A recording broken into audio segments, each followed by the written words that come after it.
ଖଣ୍ଡଗିରି ଯାତ୍ରା ଅପଡେଟ୍। କେଉଁ ଯାତ୍ରାପାର୍ଟି କେଉଁ ନାଟକ କରୁଛନ୍ତି ତାର ସଂକ୍ଷିପ୍ତ ବିବରଣୀ।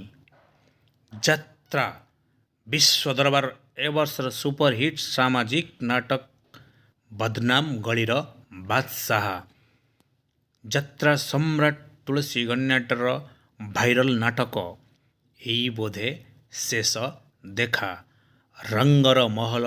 ରଙ୍ଗମହଲର ଏ ବର୍ଷ ଚର୍ଚ୍ଚିତ ନାଟକ କଟି କଟି ଡବଲ କଟି। ମୁନୁ ପଣ୍ଡା ପ୍ରତାପ ରାଉତଙ୍କର ଭାଇରାଲ ନାଟକ ରାନୀ ପଣ୍ଡାଙ୍କ ଲେଡି ଗ୍ୟାଙ୍ଗଷ୍ଟର। ନାଟ୍ୟ ମଣ୍ଡପର ବାବୁଲି ପଣ୍ଡା ରାନୀ ପଣ୍ଡାଙ୍କର ଭାଇରାଲ ନାଟକ। ଶିବାନୀ ଗଣନାଟ୍ୟର ଚର୍ଚ୍ଚିତ ନାୟିକା କାବେରୀ ପାଢ଼ୀ, ଗୌର ଦାସ ଏବଂ ଟାହିଆଙ୍କ ଅଭିନୀତ ରଜ ସୁନ୍ଦରୀକୁ ସଜ ସିନ୍ଦୁର। ଅପେରା ସୂର୍ଯ୍ୟ ମନ୍ଦିରର ଏ ବର୍ଷର ସମ୍ପୂର୍ଣ୍ଣ ଭାଇରାଲ ନାଟକ ଅଭାଗିନୀ ଅଞ୍ଜଳି। ହିରୋ ହୃଷିକେଶ ମାମାଙ୍କ ଦମଦାର ଅଭିନୟ। ଯାତ୍ରା ଇନ୍ଦ୍ରଭୁବନର ଏ ବର୍ଷର ସବୁଠାରୁ ସୁପରହିଟ୍ ସାମାଜିକ ନାଟକ ନଙ୍କ ଦୁର୍ଭିକ୍ଷ।